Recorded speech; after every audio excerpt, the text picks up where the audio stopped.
В эфире новости расскажем о главных событиях к этому часу. В студии ведущий Василий Радченко. Здравствуйте.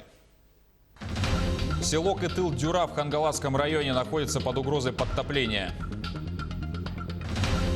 На Мамаевом кургане в Волгограде показали мультимедийную видеоинсталляцию в честь Дня Победы. Продолжаем рассказывать о людях, родившихся в 1945 году. Наши коллеги побывали в гостях у ровесницы Победы в Мирном.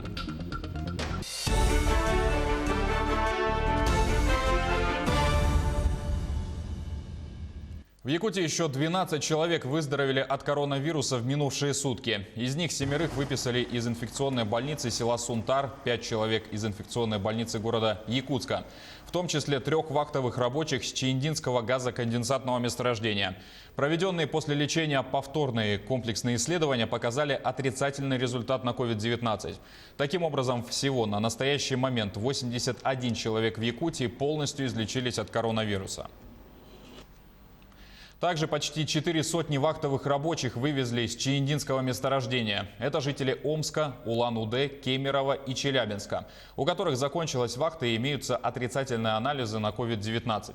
4 спецрейсами вывезли 393 человека. Таким образом, всего с Чаинды, начиная с 3 мая, уже произведено 24 вылета, вывезено почти 2500 вахтовиков.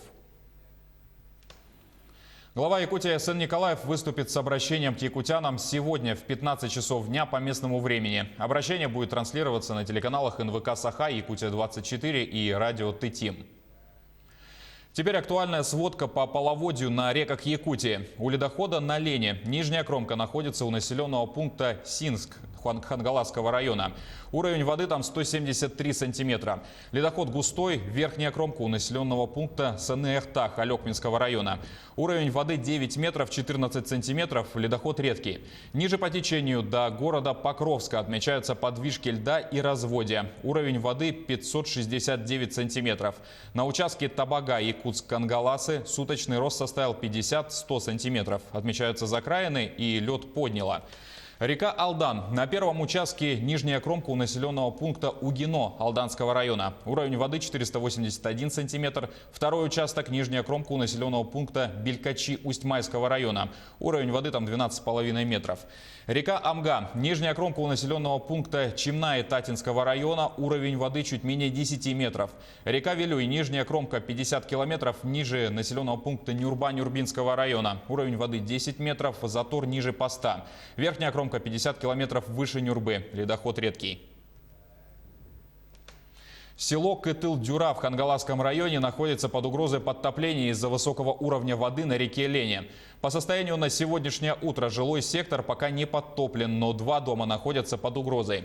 Обстановка неблагополучная. Если уровень воды поднимется, может подтопить и другие жилые дома и производственные объекты. Такую информацию нам предоставили в администрации населенного пункта. Ранее наш телеканал сообщал, что 7 жилых домов подтопило в Нюрбе в результате затора на реке Вилюй.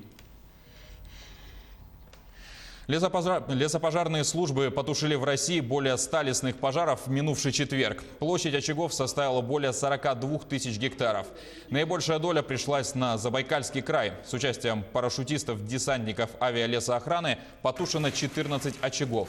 На следующий день, в пятницу, работали уже на 59 очагах на площади 19,5 гектаров.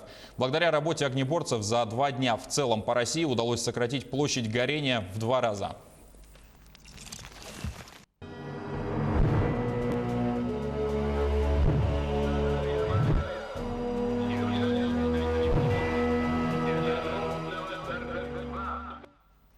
На Мамаевом кургане в Волгограде показали мультимедийную видеоинсталляцию в честь Дня Победы. Ввиду ограничений, связанных с пандемией, на время праздников мемориальный комплекс закрыли для посетителей. На кадрах можно увидеть, как на статуе «Родина-мать зовет» и ее мемориалах демонстрируются видеофрагменты военной хроники, исторические фотографии, а также современные виды Волгограда. Шоу длилось 20 минут и завершилось праздничным фейерверком. 75-летний юбилей Победы Родина-мать встретила обновленной. Впервые за последние 50 лет монумент отреставрировали. Заменены все стальные канаты, которые удерживают скульптуру на опорной плите, и приведена в порядок наружная поверхность монумента. А наши корреспонденты к Дню Победы подготовили большой материал о выдающемся якутянине, непосредственном участнике боевых действий Дмитрии Красильникове. Его именем назвали улицы. Будучи уроженцем небольшого якутского села, он прославился на весь мир своими научными открытиями и основал целую династию физиков. Сергей Михедов продолжит. 25 октября 1920 года в селе Мугудай Чурапчинского района, в семье, где уже воспитывали 8 детей, на свет появился мальчик.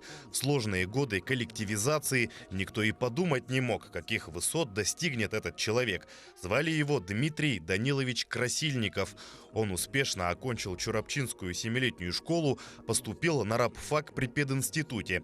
Затем несколько лет работал в сельских школах учителем математики и русского языка. Дмитрий Красильников мог остаться сельским учителем, если бы не вмешалась война. Я остался жив, выдержал испытания огнем и сталью, прошел через поле смерти, выполнил свой гражданский долг, храня честь в чистоте. Упорство, работоспособность и умение видеть наперед. Благодаря этим качествам Дмитрий Красильников стал одним из основателей Якутской школы космофизиков и организатором исследования широких атмосферных ливней, сокращенно ШАЛ, в Якутии. В селе Актемцы Хангаласского района построили целую установку ШАЛ. В ней проводили уникальные исследования. Благодаря успешным результатам якутскую установку начали посещать ученые со всего мира. Приезжали из Японии, Аргентины, Боливии, Англии, Америки, Германии и других стран. Тем, чем он занимался как-то очень увлеченно. Он мог рыбачить всю ночь, ремонтировать машину, при этом приговаривая, физики могут все. Он сам себя образовал. Мне говорил, не важно, Лешка, где ты учишься. Главное, чтоб ты дело делал. Свою главную трудовую награду, Ленинскую премию в области науки и техники, Дмитрию Красильникову вручили в Кремле в 1982 году, а спустя 3 года, 6 марта 1985-го, Дмитрий Данилович скоропостижно скончался.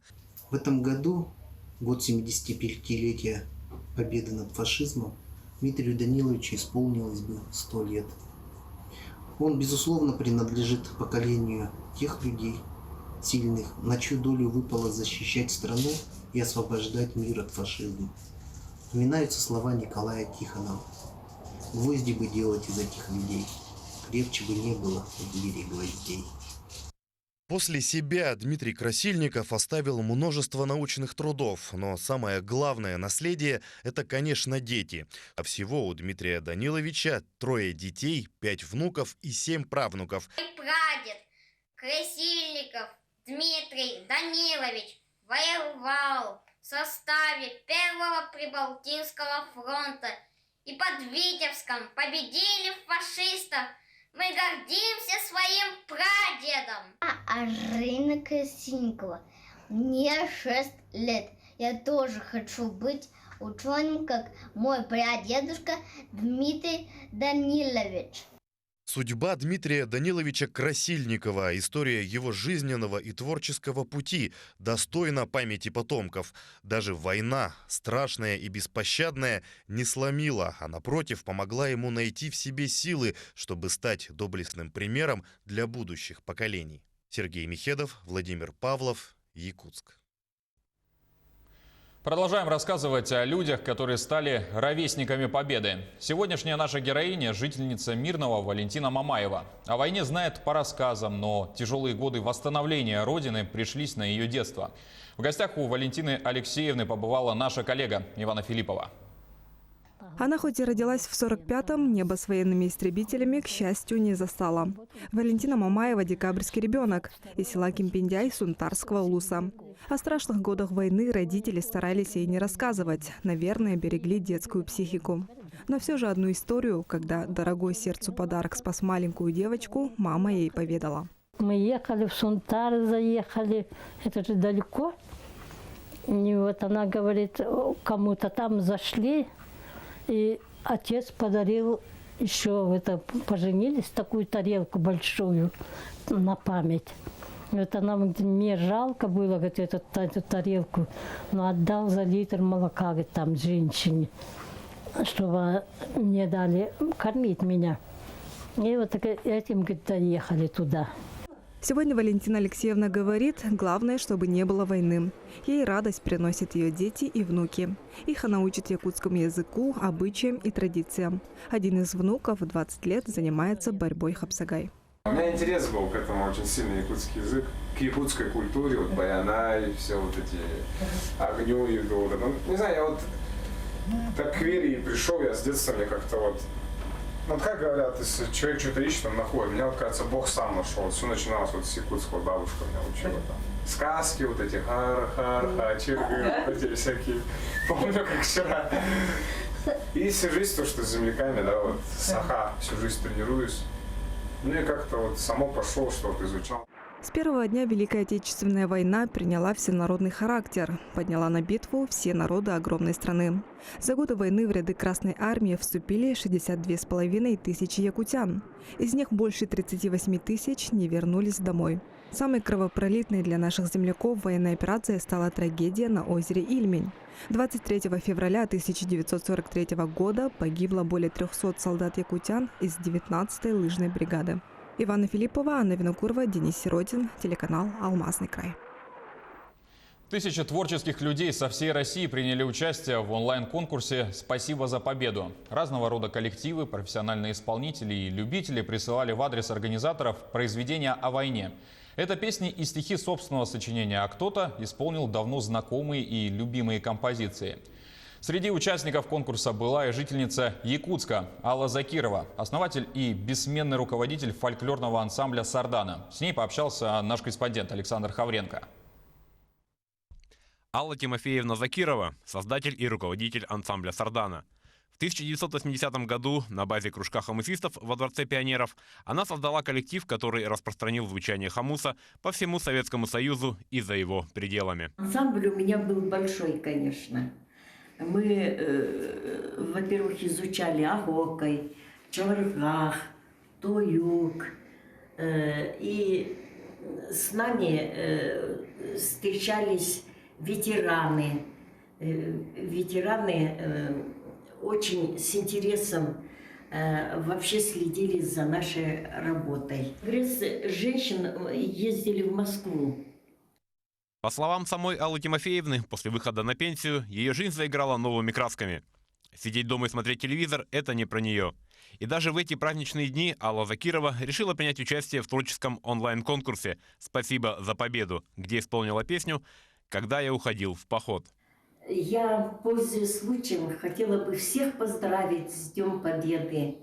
Это такой праздник, по-моему, праздник из праздников, где чувства просто не выразить без слез. Конечно, пусть я не займу первого места, да, но мне очень радостно, что, оказывается, нас увидит вся Россия.